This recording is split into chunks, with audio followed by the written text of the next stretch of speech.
എന്താ ഇത്? അല്ല, സൂര്യ സാറ് പറഞ്ഞതാ, ആരതി ഒഴിയുള്ള സാധനങ്ങളൊക്കെ ഒന്ന് റെഡിയാക്കി വെക്കാൻ പറഞ്ഞു.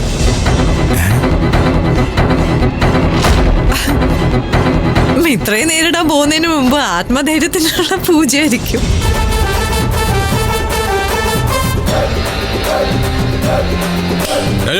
സാർ. ശരി സാർ.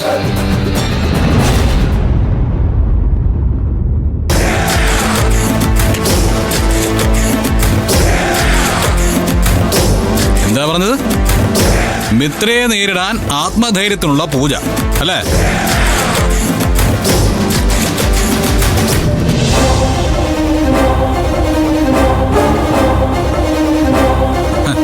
തെറ്റിപ്പോയല്ലോ പത്മ മാഡം.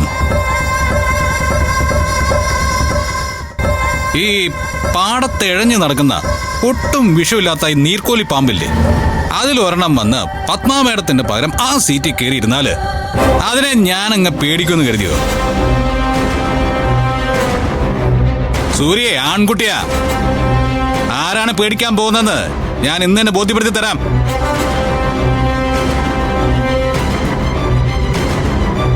രാജേട്ടാ,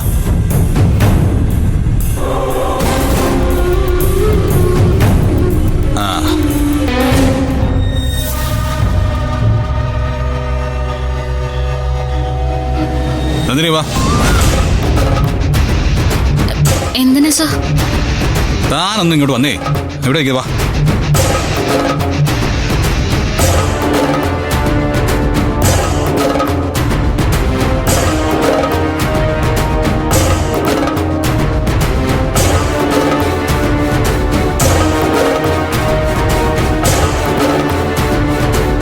മാറ്റം നല്ലതല്ലേ?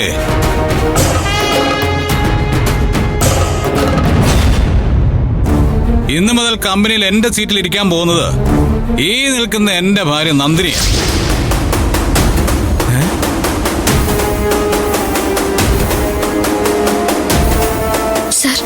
സർ, എന്താ ഇത്? നന്ദിനി, അടങ്ങി ഒതുങ്ങി നിൽക്കേ.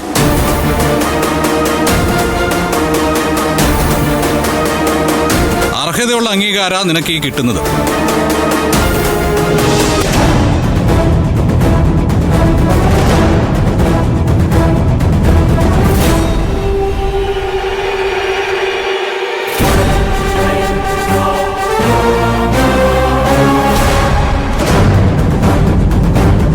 സകല പേയും പിശാചും ക്ഷുദ്രങ്ങളും ഇതോടെ ഇല്ലാതാവട്ടെ.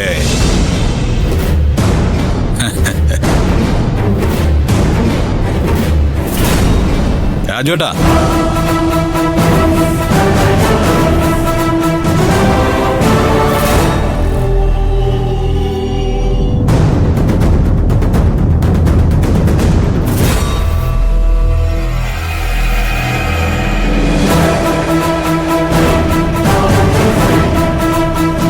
അച്ഛാ, ഞാനെടുത്ത തീരുമാനത്തിൽ എന്തെങ്കിലും തെറ്റുണ്ടോ?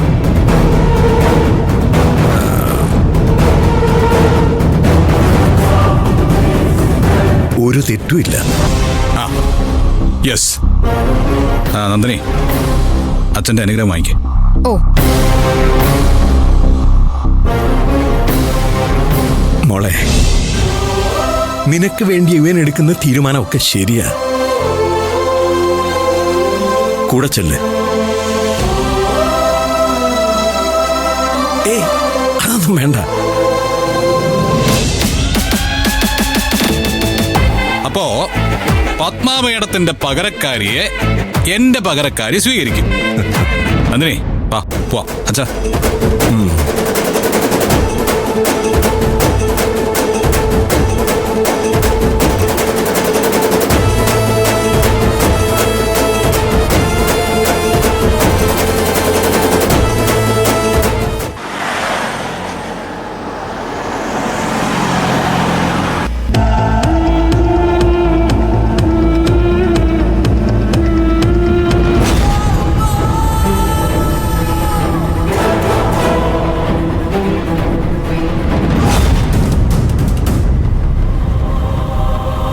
ഇന്നലെ താനീരമ്മയുടെ മുൻപിൽ തുളസിയിലിടാൻ പറഞ്ഞത് ഇതിനായിരുന്നോ? ഇതിനായിരുന്നെന്ന് പറഞ്ഞിരുന്നെങ്കിൽ ഞാൻ തുളസിയിൽ ഇടില്ലായിരുന്നു. ഇട്ടുപോയില്ലേ? താന്നിയുടെ അമ്മയുടെ തീരുമാനം അതാണെങ്കിൽ അത് അംഗീകരിച്ചല്ലേ പറ്റൂ. സാർ എന്തിനാ എന്നെ കമ്പനിയിലേക്ക് കൊണ്ടുപോകുന്നത്? ഒരു കമ്പനി ഉടമ കമ്പനിയിലേക്ക് പോകുന്ന എന്തിനാ? കമ്പനി ഉടമ കമ്പനിയിലേക്ക് പോകുന്ന എന്തിനാണെന്നൊക്കെ എനിക്കറിയാം. എന്നെ എന്തിനാ കൊണ്ടുപോകുന്നല്ലേ ഞാൻ ചോദിക്കുന്നത്. എടോ, താൻ ആ കമ്പനിയുടെ ഉടമയായതുകൊണ്ട് ഇതുവരെ എന്റെ സൈനിങ് പവർ തനിക്കായിരുന്നു. ഇനി മുതൽ കമ്പനിയിൽ എന്റെ കസേരയും തനിക്കാം. എങ്ങനെയെങ്കിലും പത്മ മാഡത്തിനെ വെറുപ്പിക്കണം, അത്രയല്ലേ ഉള്ളൂ. പത്മ മാഡം വെറുക്കുകയോ വെറുക്കാതിരിക്കുകയോ ചെയ്യട്ടെ, താൻ ആ സീറ്റിൽ ഇരിക്കണമെന്നത് എന്റെ നിർബന്ധമാണ്. പിന്നെ പത്മ മാഡത്തിന് പകരം മിത്ര മാഡം കമ്പനിയിൽ വരുന്നു എന്ന് അറിഞ്ഞപ്പോ ഉടനെ സാറിന് പകരം എന്നെ ഇരുത്തണം. സാർ ഈ വണ്ടി ഒന്ന് നിർത്തുവോ? ആ, നിർത്തുമ്പോ തനിക്ക് ഇറങ്ങി പോകാനല്ലേ? അതെങ്ങനെ മനസ്സിലായി? ഇത്രയും നാളായിട്ട് തന്നെ മനസ്സിലാക്കാൻ പറ്റിയില്ലെങ്കിൽ പിന്നെ ഞാൻ എന്തിനാ നടക്കുന്നത്? സർ, സത്യം പറഞ്ഞ കമ്പനിയുടെ പടി ചവിട്ടാനുള്ള യോഗ്യത പോലും എനിക്കില്ല. അവിടെ എല്ലാവരും നല്ല പഠിപ്പുള്ളവരാ. അവിടെ എല്ലാവർക്കും കാര്യങ്ങളും നന്നായിട്ട് അറിയാം. അതിന്റെ ഇടയില് വെറും അടുക്കളപ്പണി മാത്രം ചെയ്യുന്ന ഞാൻ ചെന്നിട്ട് എന്ത് ചെയ്യാനാ?